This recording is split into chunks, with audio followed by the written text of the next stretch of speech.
ছাগল খাসি কুরবানি করুন, আপনি বাড়িতে আরামসে থাকুন। দুধ কম দিল তার মানে বেচে দিল কসাইয়ের কাছে জবাই করে।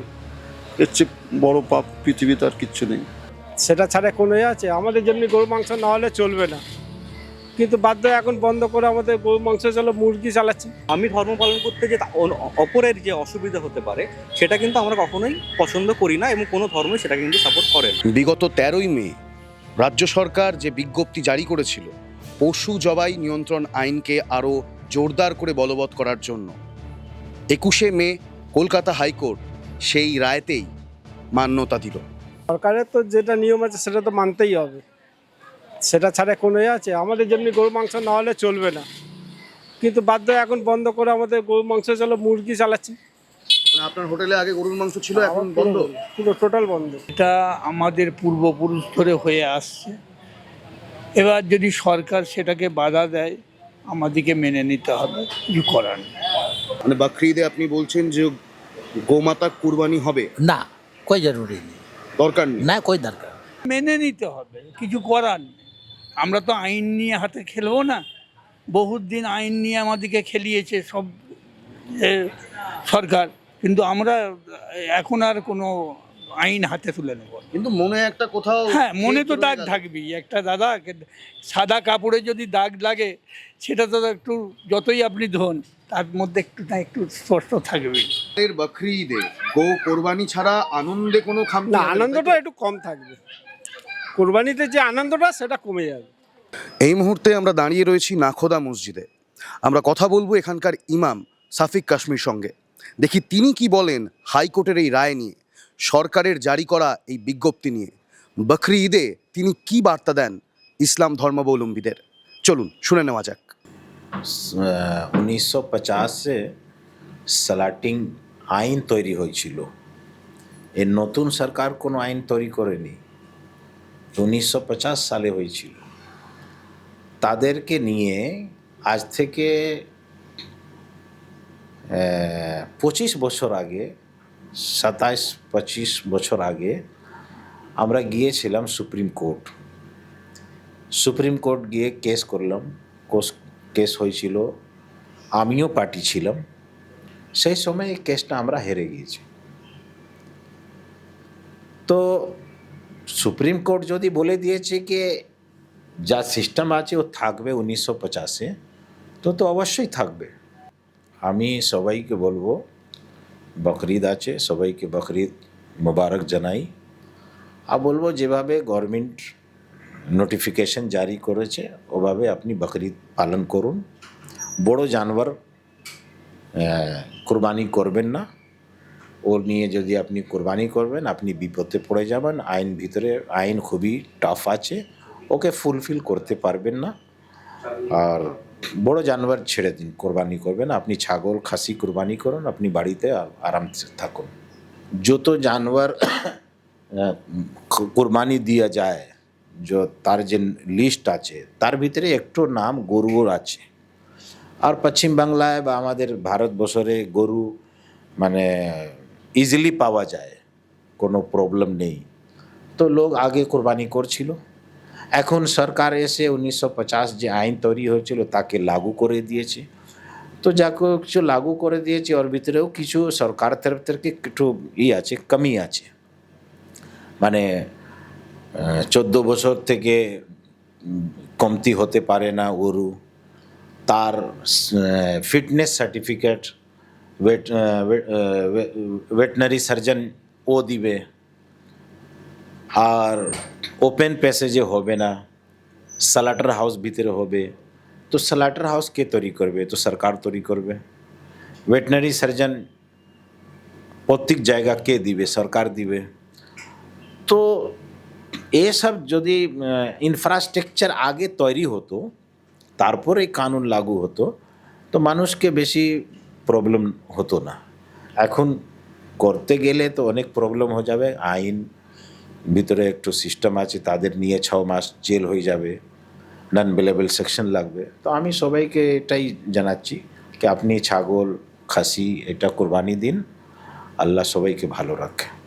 এই যে প্রাণীগুলো, বিশেষ করে গরু, মোষ, বলদ, ষাঁড়, বাছুর, এই প্রাণীগুলোকে বাঁচানোর জন্য রাজ্য সরকারের এই যে প্রচেষ্টা, এই প্রচেষ্টায় মান্যতা দিয়েছে কলকাতা হাইকোর্ট, কিন্তু জনস্বার্থ মামলায় অন্যান্য অনেক কথাও উঠে এসেছে।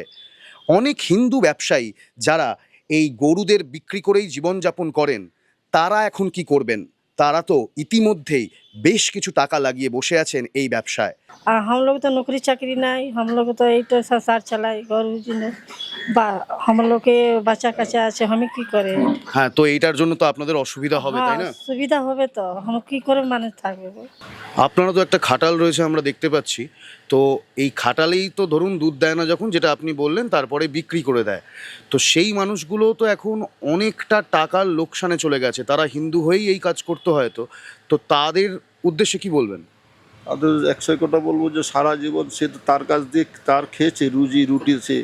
একটা যদি মা বাবা তার সারা জীবন সে সন্তানকে খাইয়েছে, খাওয়ার পর তার মা বাবা বয়স হয়ে গেছে, তারপরে তার সন্তান কি তার মা বাবাকে জবাই করে যা মেরে ফেলে দেবে? সেটাই কি ভালো?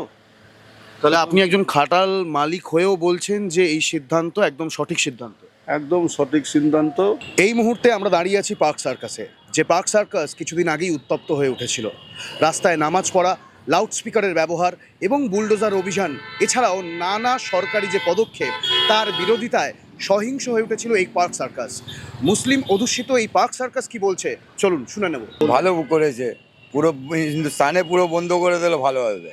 আমরা তো খাবার বন্ধ করে দিয়েছি এমনি, পুরো হিন্দুস্তানে সব পুরো স্পোর্ট চোর যত আছে সব বন্ধ করে দিলে ভালো আছে সরকার।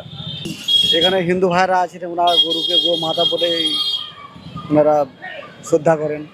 অতএব ওনারা যেহেতু এই আইনটাকে পাস করেছে, আমাদেরকে ওটাকে মেনে নিয়ে অ্যাকসেপ্ট করে নিয়ে সব থেকে বেটার।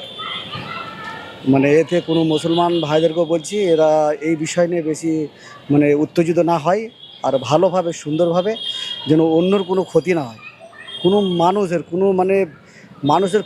কোনো ক্ষতি না হয়, একদম সুন্দরভাবে আমরা যেমন ধরুন গরু পশু তো খালি গরু বলে নেই, তো যেগুলো হালাল পশু আছে, চতুষ্পদ প্রাণীর মধ্যে অনেক কিছু হালাল আছে, যেগুলো হালাল আছে সেই হালালগুলোকে আমরা কুরবানি করতে পারি। वो सरकार जो बोल रहा उसके मुताबिक हमको चलना पड़ेगा, और नहीं तो अगर ये नहीं मानने से वो कुछ भी कर सकता है, दबाव भी डाल सकता है। तो अब हम यहाँ के मुसलमान कदीमी मुसलमान हैं, जो करते हुए आ रहे, वो सरकार अभी मना कर रहा है, वो मानना पड़ेगा। और नहीं मानने से वो कुछ भी कर सकता है। अब इससे आगे हम लोग क्या कर सकते हैं? कुछ नहीं कर सकते। তো মসজিদ থেকে বলা হচ্ছে যেটা যেটা মানে সরকারের ইয়ে আছে, এটা সবাই মানবে, আবার সেটা তো কোনো অসুবিধা নেই। भाई एक डर तो हर एक को लगा हुआ रहता है, तो वो डर के मुताबिक ज़िंदगी जी रहा है इंसान, बस यही है। তাহলে গভর্নমেন্ট যখন বলেছে তো আমাদেরকে মানতেই হবে। মন থেকে মানতে পারছেন? কী করবো আর, ওরা যে কিছু পায় নাই তো কিছু বলতে গেলে তো বলবে তুমি দেশ ধরিয়ে আছো, অ্যারেস্ট করে নেবে। কুরবানিটা কি, যে কুরবানিটা যে আল্লাহ গোস্ত খায়, মাংস খায় না, তো খায় না, তো এইগুলো গরিবদেরকে আমরা বন্টন করি, যারা নিরো গরিব, মানে দিনের পর দিন যারা কিনতে পারে না, মাংস কিনতে পারে না, এটাকে বন্টন করা হয়। তো সবাই তো জানে, পুরো পৃথিবীর মানুষরাই জানে, আমাদের আর নতুন করে কিছু বলার নেই। দিনটা তো নতুন নেই, ইসলামটা মুসলিম নির্বিশেষে, হিন্দু মুসলিম নির্বিশেষে এই গরু বিক্রির সাথে অনেকে যুক্ত রয়েছে। অবশ্যই তাদের আছে। ব্যবসা, এটা ব্যবসা আছে, তো তাদেরও তো ব্যবসায় একটা বড় লোকসান হলো, সেটা নিয়ে কি বলবেন? সেটা নিয়ে কি বলবো, এখন সরকার যা করে দিয়েছে, এখন সে বাজারে তো পেরেছেন, তারা তো কান্নাকাটি করছে, সোশ্যাল মিডিয়ায় আমরা দেখতে পাচ্ছি তারা কান্নাকাটি করছে, মানে তারা বলছে আমরা বিষ খেয়ে আত্মহত্যা করবো। ওটা সরকার দেখবে, ওর ভর্তুকি আমার মনে হয় সরকার যদি ওর ভর্তুকিটা দেয়, আমার মনে হয় ওরা প্রাণে বেঁচে যাবে।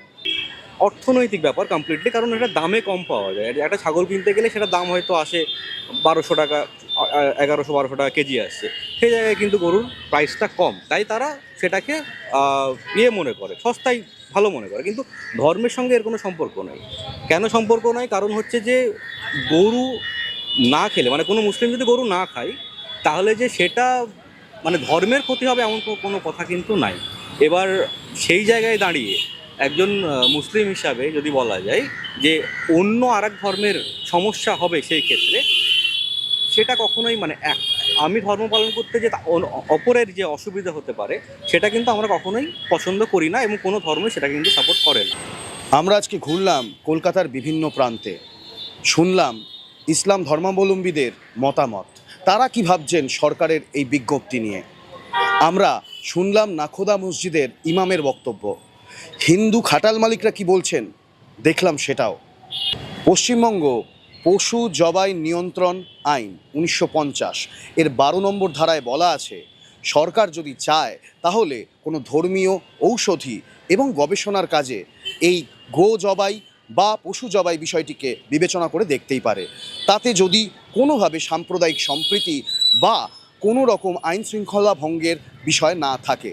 এখন হাইকোর্টও সরকারকে বলেছে 24 ঘন্টার মধ্যে তারা এবারের বকরি ঈদের জন্য যদি এই গো কুরবানি বা পশু জবাইয়ের বিষয়টি বিবেচনা করতে চায় করে দেখতে পারে এবং জানাতে পারে। সেক্ষেত্রে আমাদের নজর থাকবে সেদিকেই। ক্যামেরায় অজিতের সঙ্গে আমি দীপ্তজিৎ, বাংলা স্ফিয়ার।